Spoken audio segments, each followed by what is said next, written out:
Greetings, welcome back to Black Bear News, where we are discussing the ongoing effects of climate change, abrupt climate change, imminent collapse of the biosphere, et cetera, et cetera. Oh yes, and I know it sounds very dire. It can sound pretty dramatic and pretty dire, as one of the newer commenters on the channel likes to put it. I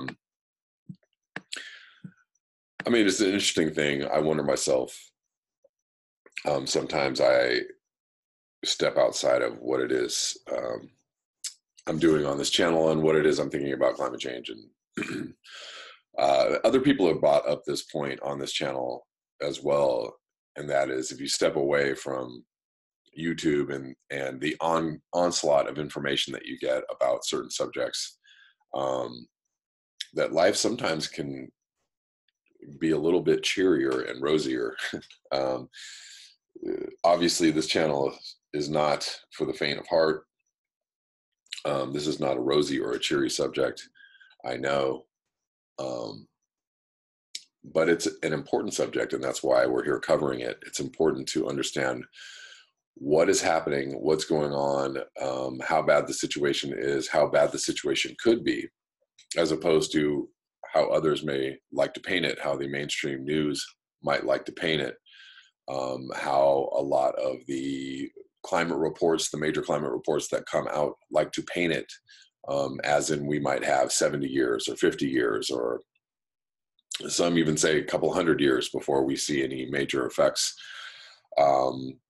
However, on the other end of the spectrum, there are plenty of scientists, and that number of scientists is growing every day.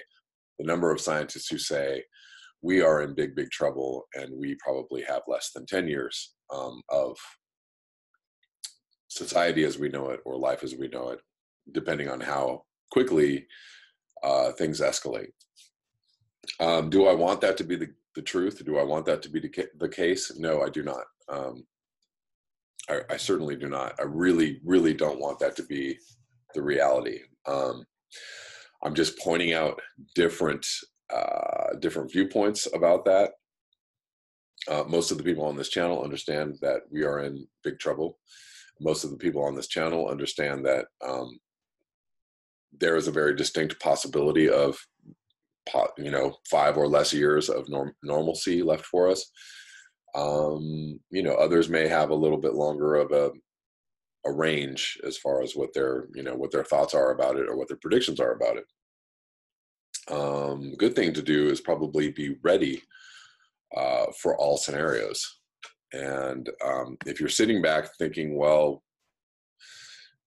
we've got a little bit of time to worry about this, or not to worry about it, as the case might be, that's definitely what you don't want to do. We don't have any time left to not worry about this. Now is the time to worry about it, right now. So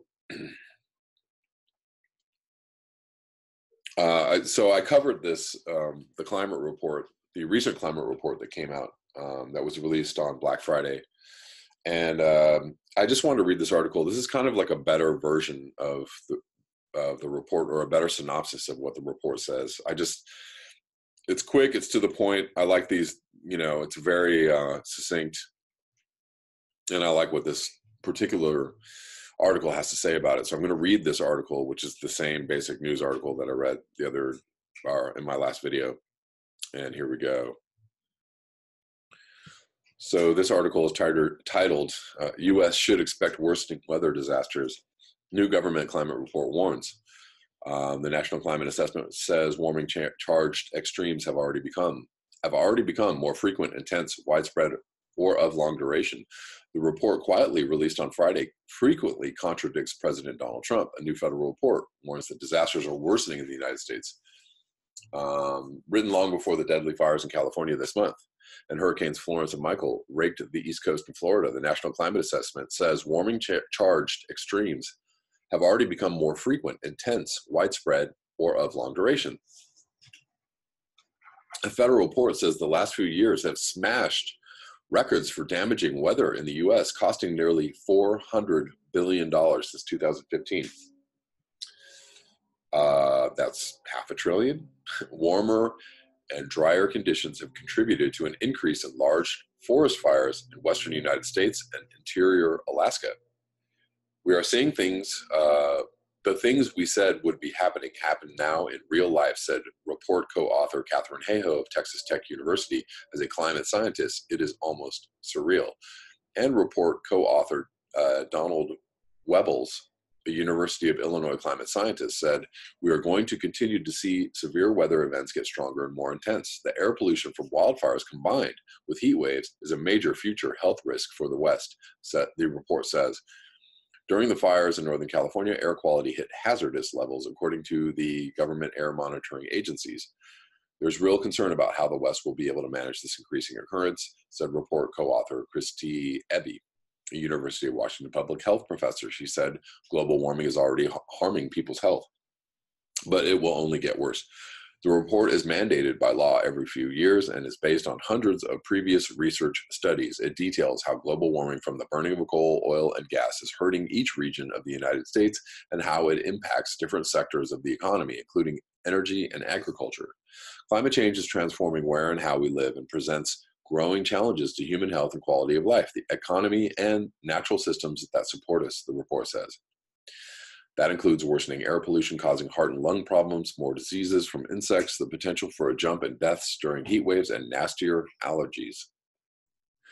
What makes the report different from others is that it focuses on the United States, then goes more local and granular. NOAA is one of the 13 federal agencies that contributed significantly to the fourth National Climate Assessment. All climate change is local, said Pennsylvania State University climate scientist Richard Alley, who wasn't part of the report but praised it. While scientists talk of average global temperatures, people feel extremes more, he said. We live in our drought, our floods, our heat waves. That means we have to focus on us. He said the lower 48 states have warmed 1.8 degrees or 1 degree Celsius since 1900, with 1.2 degrees in the last few decades. According to the report, by the end of the century, the U.S. will be 3 to 12 degrees Fahrenheit or 1.6 to 6.6 degrees Celsius hotter, depending on how much greenhouse gases are released in the atmosphere, the report warns. Okay, a bit of conservatism definitely on that, but you get the idea. It's pretty bad.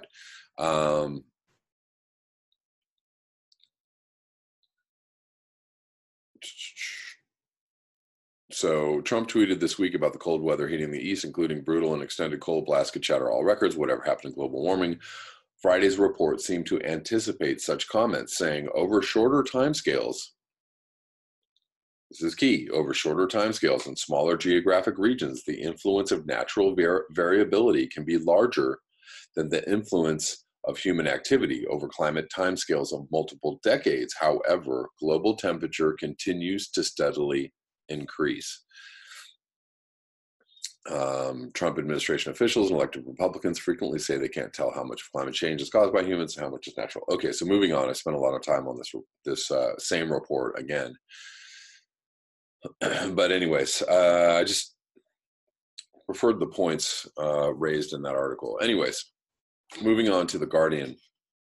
This is from yesterday. Environmental protesters block access to Parliament Square.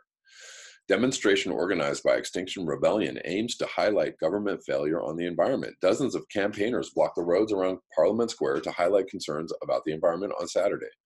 About 50 activists from Extinction Rebellion, a direct action group that has been coordinating a campaign of civil disobedience, which has brought areas of the Capitol to a standstill in recent weeks, risked arrest by standing defiantly in roads in front of queuing traffic. An estimated 1,000 more demonstrators, many clad in black clothing, massed on the green in Parliament Square for what organizers labeled a memorial service to mourn the loss of life on the planet. Many waved banners emblazoned with slogans including "System Change, Not Climate Change," and "Rebel for Life" as they listened to speeches. And one older woman superglued her hands to a railing outside of Buckingham Palace in protest. Scotland Yard confirmed that 14 protesters have been arrested for criminal damage during the day.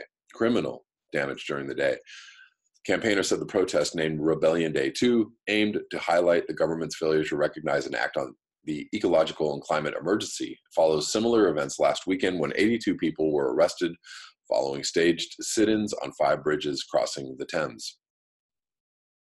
Among the campaigners blocking 4 roads entering Parliament Square on Saturday was Nikki Myers, 45, from Cambridge. Myers, who uses a wheelchair and suffers from the lung condition pulmonary fibrosis and Ehlers-Danlos syndrome, said she was prepared to be arrested in the attempt to raise awareness about the environment.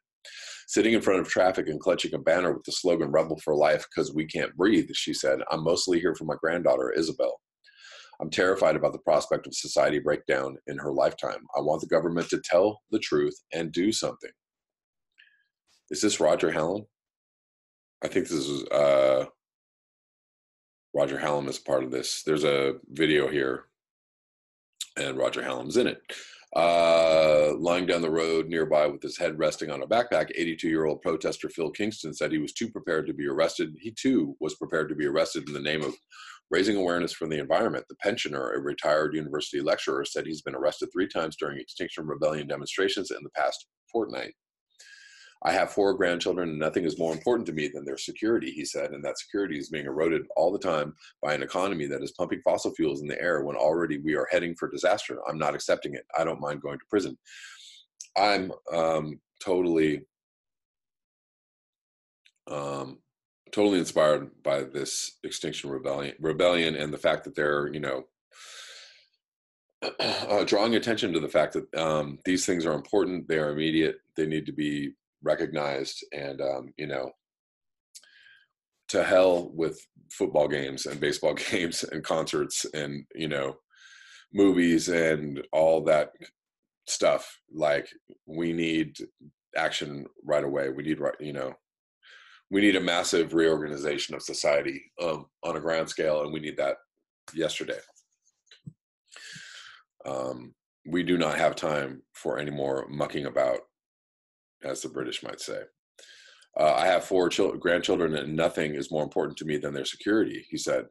And that security is being eroded all the time by the economy that is pumping fossil fuels in the air when we are already heading for disaster. I'm not accepting it. I don't mind going to prison. A young woman called Zappy, who did not wish to give her second name, also said she was willing to be arrested, despite acknowledging the potential for it to harm her future prospects. The student, holding one end of a large sign reading "Tell the Truth," said, "I feel like getting arrested is very small compared to the fact that potentially we could destroy our planet."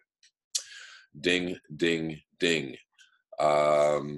So just lots of snippets of,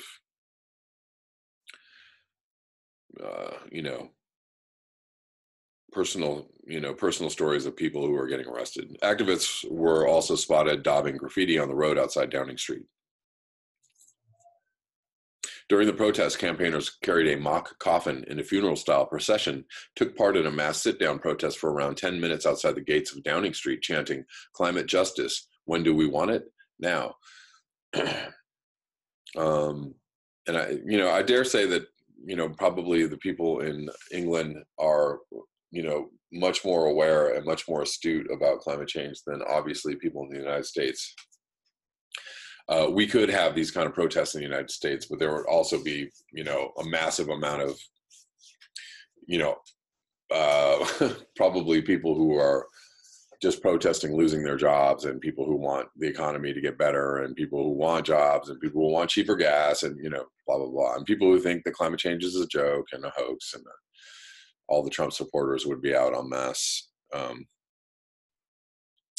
trying to get their 2 cents in. But clearly, they are up on their knowledge of climate change, and they're ready to go out in the streets and do something. I'm going to quickly wrap up this video. Another story, another winter, another story of animals being frozen alive because of super cold temperatures, abnormally cold temperatures, which, yes, that is a product of climate change. And endangered sea turtles, cold stunned by freezing temperatures in Cape Cod. This is from yesterday. Back-to-back nights of single-digit overnight temperatures in Cape Cod, Massachusetts this week have killed over 80 sea turtles, most of which were endangered Kemp's Ridley sea turtles. The turtles were found washed ashore, frozen solid on beaches in Brewster, Orleans, and Eastham. On Wednesday morning, 87 turtles were found washed ashore, but most survived. The 82 sea turtles found on Thursday morning were not so lucky. Since late October, over 400 cold-stunned turtles have been reported, according to Jeanette Kerr, communications coordinator of the Massachusetts Audubon Society's Wellfleet Bay Wildlife Sanctuary. Sea turtles and other reptiles get cold-stunned when temperatures drop sharply. According to the National Park Service, a cold-stunned turtle is one that has become hypothermic due to severe cold weather. Sea turtles, like other reptiles, are cold-blooded and therefore cannot regulate their own body temperatures. When water temperatures drop below 50 degrees Fahrenheit, the turtles are rendered immobile and float to the surface. Okay, I'm going to link that below. And one more, where did you go? This is an interesting article, random. Somebody linked in the comment section, time is running out, American Petroleum Institute chief said in 1965 speech on climate change. Just to rub it in, the warning is clear and dire, and the source unexpected. This report unquestionably will fan emotions, raise fears, and bring demand for action, the president of the American Petroleum Institute told an oil industry conference as he described research into climate change caused by fossil fuels. The substance of the report is that there is still time to save the world's peoples from catastrophic consequences of pollution, but time is running out. The speaker wasn't Mike Summers, who was named to helm API this past May, nor was it Jack Gerard, who served as API's president for roughly a decade starting in 2008. The API president speaking those words was named Frank Eichard, and the year was 1965, over half century ago. It was the same year that Dr. Martin Luther King Jr. led a civil rights march from Selma to Montgomery. Muhammad Ali felled Sonny Liston in the first round, and Malcolm X was fatally shot in New York. The first American ground combat troops arrived in Vietnam, and President Lyndon B. Johnson signed the law establishing Medicaid and Medicare. It would be another 4 years before American astronaut Neil Armstrong first set foot on the moon, and another decade before the phrase global warming would appear for the first time in a peer-reviewed study. One of the most important predictions of the report is that carbon dioxide is being added to the Earth's atmosphere by the burning of coal, oil, natural gas at such a rate that by the year 2000, the heat balance will be so modified as possibly to cause marked changes in climate beyond local or even national efforts, Eichard presciently added, according to excerpts from a speech published in Nature. In 1954, a California Institute of Technology geochemist sent the API a research proposal in which they reported that fossil fuels had already caused carbon dioxide levels to rise roughly 5% since 1854, a finding that Nature notes has since proved to be accurate. API accepted the proposal and funded that Caltech research, giving the program the name Project 53. Project 53 collected thousands of CO2 measurements, but the results were never published. Wow. Carbon dioxide has a strange property, Teller said in excerpts published earlier this year by The Guardian. It transmits visible light, but it absorbs the infrared radiation which is emitted from the Earth. Its presence in the atmosphere causes a greenhouse effect. So I'm going to link this below. It goes on a little while. There's more to read in this, but I do not have time to read the whole thing. But I'm going to link it below for all of you to check out. And for those who are like, they keep saying that it's a really big problem, every decade. All y'all climate change doubters. No, what's happening is that they knew it was a problem a long time ago, and then they, instead of actually doing something about it, they just kept moving the dates back, and they are still continuing to move the dates back instead of really taking this seriously.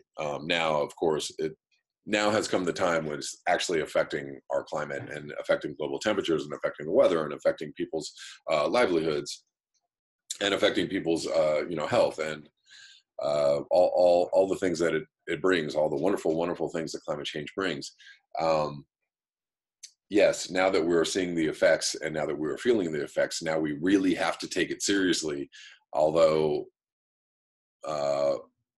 most of the indicators point to the fact that we have already passed the point at which we can actually do something prohibitive to stop climate change. Now we can only manage the damage. That's all I have for you tonight. Thank you so much for your eyes, your ears, and your conscience. If you would like to support this channel, you can do so at the links below. Until next time, peace.